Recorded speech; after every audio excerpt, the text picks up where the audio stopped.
Mr. Graf, Will the sponsor yield? will you yield, Mr. Stepp? Absolutely. 1 minute you. while folks are moving through. Okay, we're on the third bill of the series. So this is the last bill that we're dealing with this. And I know you've worked with this, and you probably had some input into the other two bills, correct?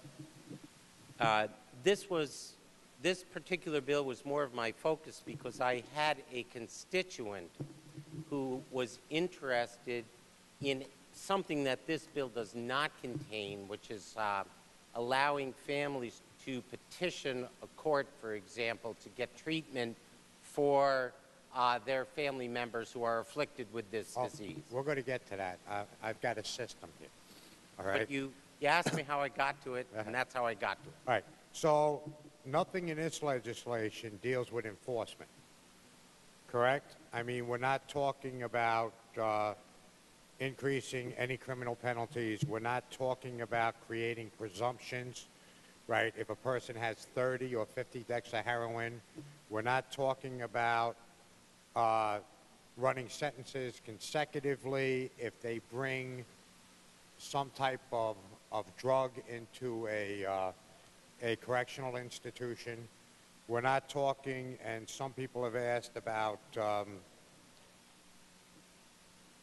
you know, whether or not we can have somebody is dealing drugs at a rehab center. There should be enhanced sentencing because we're trying to get it out of there. Or we're not talking about, some people have brought up, but death by dealer, where they cause a death. We're not talking about fentanyl, correct? And what they're doing is lacing the heroin with fentanyl, and people are ODing. We're not talking about any of that here. We don't have any legislation in this package of bills dealing with any of that. Would you agree with that?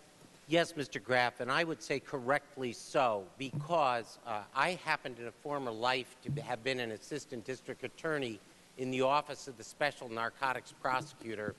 And in my experience and from what I've observed as a citizen, the enhanced criminal penalties have been remarkably ineffective in dealing with this issue. So I do not think that it is something that this body should pursue, which is the failed policies of the past. All right. Well, I'm a retired New York City police officer. I'm also an ex-legal aid attorney. Okay? So it's kind of strange that, you know, you were the prosecutor, I was the defense attorney. But this is a piece of the puzzle that we have to address also. You know, you'd have to agree that we have to look at stopping the drugs from coming to our streets. And that's just a component. I mean, while we were out there, most people in law enforcement concluded that we cannot arrest our way out of this. Okay? We have to focus more on rehab.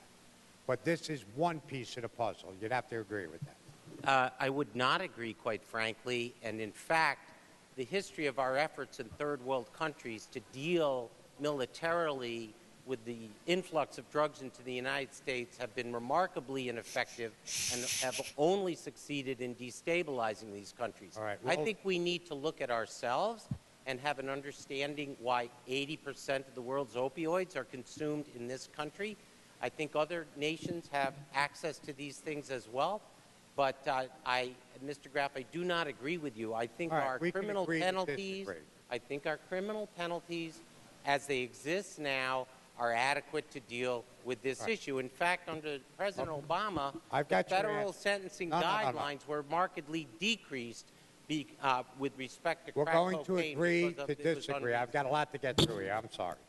But we have no public service campaign in this bill, do we? What's that? Like a public service campaign where we're doing commercials and stuff to try to reach out? And we have nothing in here with school programs on drug prevention, correct? No, and I think that would be a good idea. And we have nothing on civil confinement, which I'm talking about, you're familiar with, is the Marchman Act. Would you agree with that? I agree. And there's nothing in here about detox wings in jails. So if a person's convicted and he's going through detox, to have separate wings, and the state funded those because they're costing local governments a fortune. Yes, there's nothing about that bill, and I would note about that either, and I would note parenthetically that our own sheriff in Albany County has been very involved in programs of that nature. Right. So that's something that we should be looking at and funding. You would agree with that? I would agree that that's something we should look at. Okay. And there's nothing in this bill. We had a problem where we had a parent came to us, and her daughter was 14 years old, and she was withdrawing from heroin, and she was brought into the emergency room.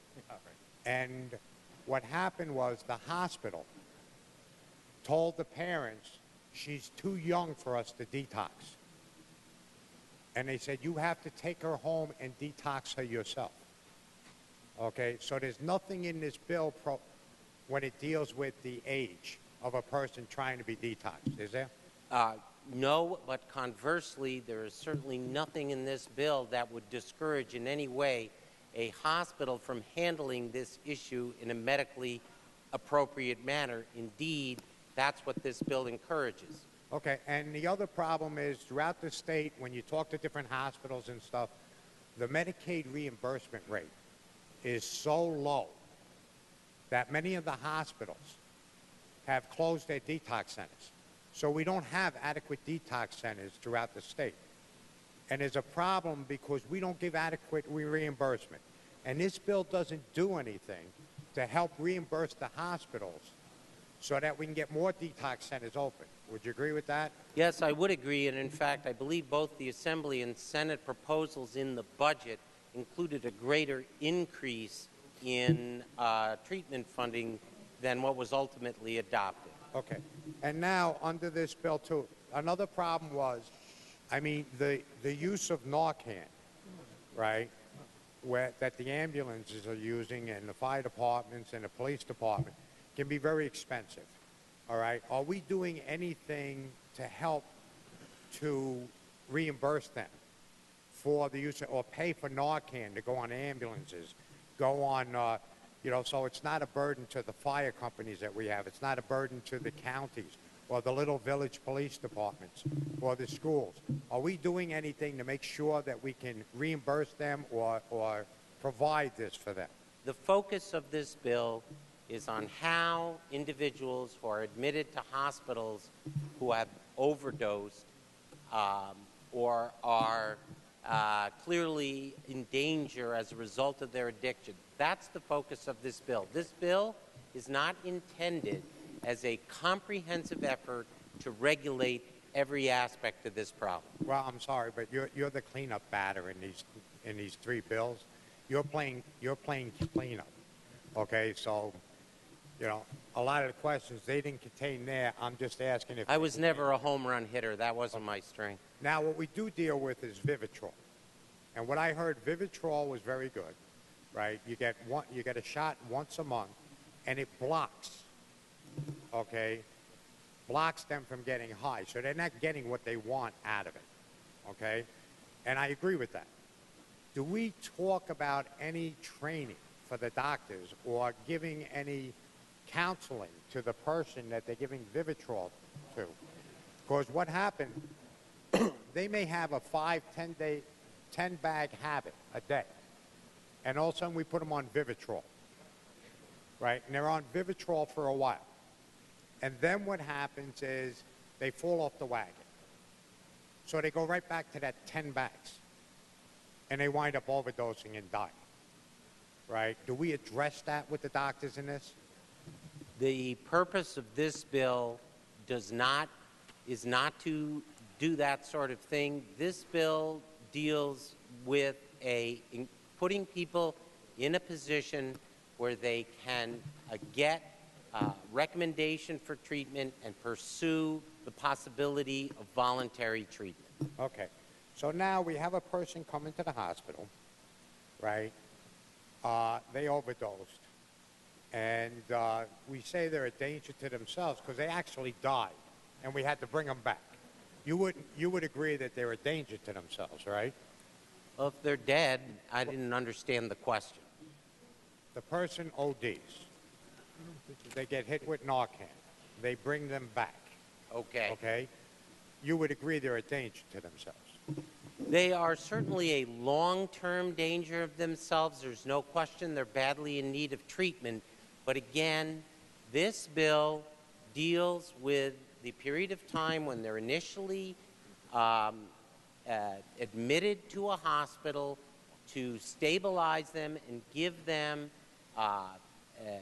recommendations for treatment, hopefully when they are stabilized sufficiently to make an intelligent decision about pursuing voluntary treatment. This is not a bill, Mr. Graf, that would carry out longer-term treatment solutions. Well, that's the problem that we're hearing. We're hearing out there that what's happening is somebody's child is being brought in a hospital.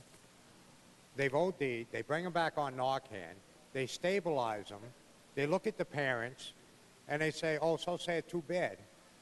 Your child's a heroin addict, and by the way, you know, we're shoving them out the door, right? So, I mean, that's a problem. The other problem that you have here is when we talk about a 72-hour hold, we're talking 3 days. And now, when we were out there, what we were told was the minimum time to actually withdraw from heroin is a minimum of 7 days. And they describe the withdrawal from heroin as picture the worst flu you've ever had in your life, multiply it by 100, and understand that you feel pain to the marrow of your bone. And the second you shoot up, that all goes away. So what we're in fact doing by just holding them for 72 hours is at the height of their withdrawal. 3 days in, we're kicking them out of the hospital. Well, Mr. Graf, I understand your argument, and we do have, this is not, 1960s, we do have medications that are available to ameliorate the withdrawal process, so it is not as severe, and that's one of the reasons we're making these medications available without prior authorization.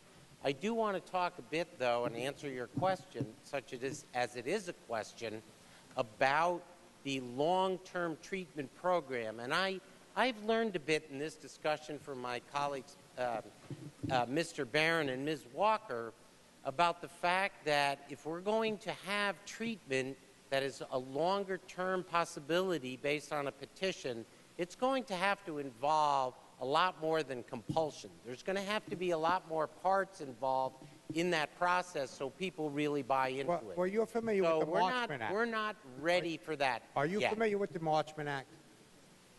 The Marchman Act that they use in Florida. You mentioned it to me, yes. Okay.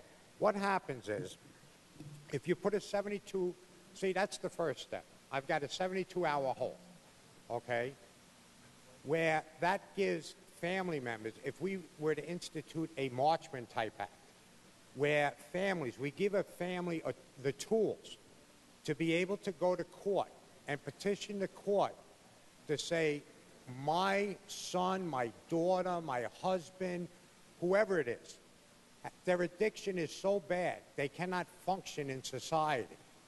And we're asking the court to place them into rehab. And the court can order that. The person does get a hearing, and it's based on Kendra's law. So in Kendra's law, we have Kendra's hearing. Same premises. We already have that law in the state of New York. But what we're doing here is we have the first piece of the puzzle with the 72 hours, but we don't have the other piece of the puzzle. And the other piece of the puzzle is to bring the courts in, to allow families to go to court, petition the court to make their loved one get the help. And, I mean, we're missing a big piece here, and we're doing a disservice to these people. So I would think that we'd consider that when we move forward. We need that other piece of the puzzle. The other thing is, do we do anything about regulating rehabs? Like hospitals, they have to be accredited. And how about sober homes? Do we do anything with sober homes? Sober homes are basically warehouses now for people. I have one around the corner from me, and it's for people that have drinking problems. And you go by in the summer, and they're sitting out on the lawn around a fire pit having a beer. How's that working out? Do we have anything to regulate sober homes, regulate rehab centers, put them all in compliance, make them be accredited?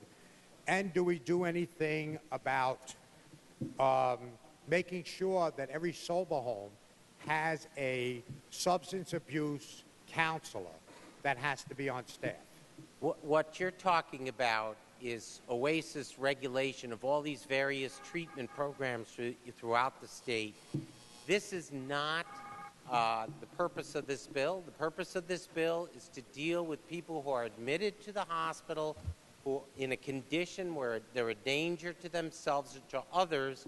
And we believe that the evidence has shown that within that 72-hour period, with access to appropriate medication, they can be stabilized sufficiently to make a rational decision as to whether to pursue voluntary treatment. Mr. Graf, you have extended past your first period. As Arnold Schwarzenegger says, I'll be back.